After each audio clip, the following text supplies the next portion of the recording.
Hi, I'm Richard Benton. I'm the Chief Operating Officer at Eatphoria. I've been in QSR now for 32 years, 26 of those years in McDonald's. Worked at the Olympics, which was an exciting project. Worked then in the National Operations Department for 4 years, looking after service, drive-through and a number of cross-functional department roles. I then moved into franchising, which was a great experience for me. I then moved from McDonald's into KFC, where I actually worked for a franchisee, so I got to see the other side of the business, where I managed 121 restaurants and the facilities team. I joined Eatphoria in September, and I'm currently their Chief Operating Officer. So Wraps and Wings is quite unique, and I think that's one of our biggest selling points as a business. So Wraps and Wings itself forms part of an umbrella underneath Eatphoria. We have a number of cross-functional brands. Now, all of these brands will actually be something that the franchisee attains as part of their franchising model. So if I was a customer, I would walk into Wraps and Wings and I would see Wraps and Wings as a standalone brand. But what we do have is a number of online brands from that kitchen covering a number of day parts that work hard to help the franchisee cover revenue across all day parts. Now, to also make that easier, and rather than having a number of kitchens, we have a well set up kitchen that uses cross-functional equipment. We use cross-functional ingredients, and this allows us to have a unique USP versus what other brands out there currently have. So we offer two different types of franchise model, one being a restaurant and one being a takeaway. From our restaurant, we're looking from around about 1,200 square feet to 1,500 square feet, with an annual, probably weekly turnover of around about the 25K mark. From a takeaway perspective, we're looking at a smaller footprint, anywhere from 600 to 800. The reason it can be so small and we can still offer so many brands is that our kitchen works very cross-functionally. We share a number of our SKUs, a number of our equipment, so actually our footprint can be quite small. From an average check perspective, we're looking for a return of around about £15 on a takeaway order and a £24 order from a delivery. We have a really strong team with a number of people from a number of different positions in a number of different businesses. So from an onboarding perspective, a franchisee will apply, they'll go through the kind of process of joining the business. We'll then have robust training processes in place with verifications and certifications to make sure that their restaurants are set up for success, not just short term, but long term as well. So once a franchisee is up and running, it's super important that we're there for them, and I think that's key. I think everyone talks about support, and sometimes a lot of businesses have great support in I suppose, the initial part of that journey. It's important that they're comfortable in what they're doing because we want them to grow with us. So what that support looks like is that shoulder to shoulder, visiting restaurants, spending time with them, rather than just something we're seeing from a head office perspective. Having really strong relationships with our franchisees is absolutely fundamental. I think this isn't about us selling someone a business, this is about a partnership.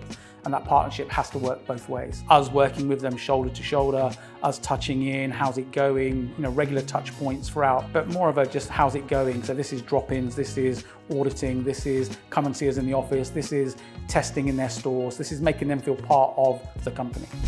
So territories are allocated based on a number of things here. I think one, obviously we know where we've got the white space available currently. So we ideally have a territory map across the UK already planned out. So when a franchisee comes to us and says, I'd like to open in Liverpool, for example, we can see what's already in that area. If it's completely white space, we can lock down that to a certain franchisee.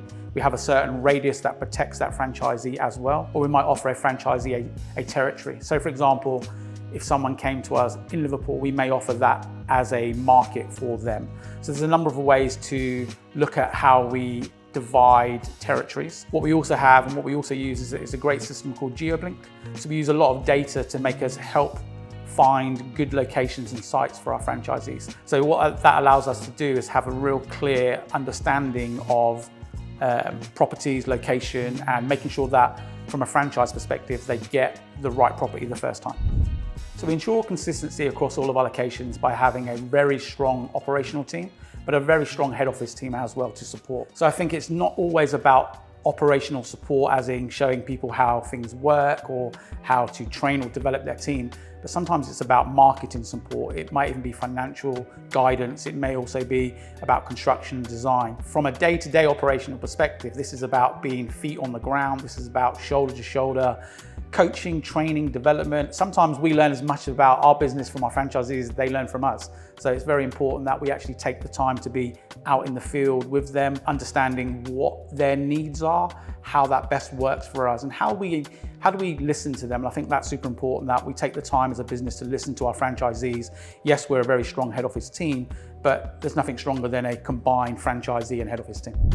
A high-performing restaurant for me is somewhere where we've got an operator who is, I'm going to say the word obsessed. They are hands-on, or they've got a strong team. They don't always have to be hands-on, but they've got a strong team in place who are driving great fundamentals across QSR, great quality product, good food, good engagement. It's somewhere that you'd want to be. It's somewhere that you would recommend. It's someone where that's your natural go-to. The opposite side of that is when someone doesn't perform, and I suppose what does the opposite side of that look like? Is someone who probably isn't engaged with the brand, and I think that's where, if their engagement isn't there, then standards start to slip, and that's, I suppose, a dangerous curve of what and where that could lead to.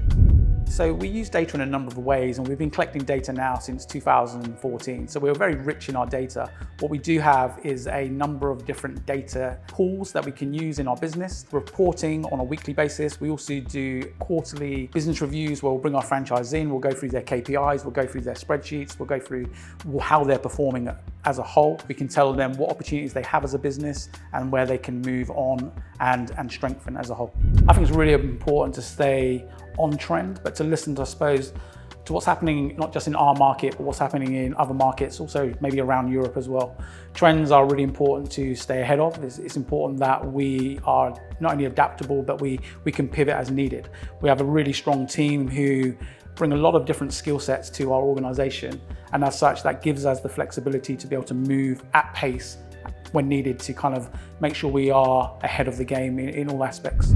So supply chain for us is something that's super important for us, to make sure that our franchisees are safeguarded. They don't need to actually go out and find these products. We have national distribution. We use tier 1 suppliers. All of our products are halal certified. And again, that's one of the key fundamentals of our business. I think the franchisees we're looking for come from a number of different backgrounds. I think while having some kind of foothold in the food industry would be beneficial, it's not essential. I think we're looking for people who are passionate, people who are driven, people who are self-motivated, people that want to take our brand and actually grow with us. And I think that's really key. Having a good passion for what we can offer and what you can do with that business is really important.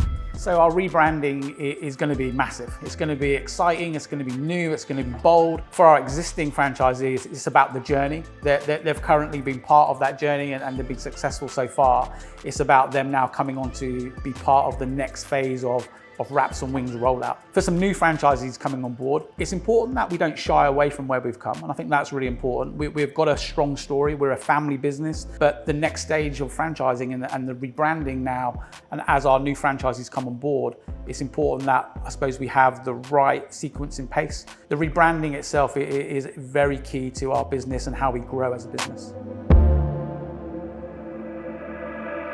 To find out more, please book a meeting with our team on the link below.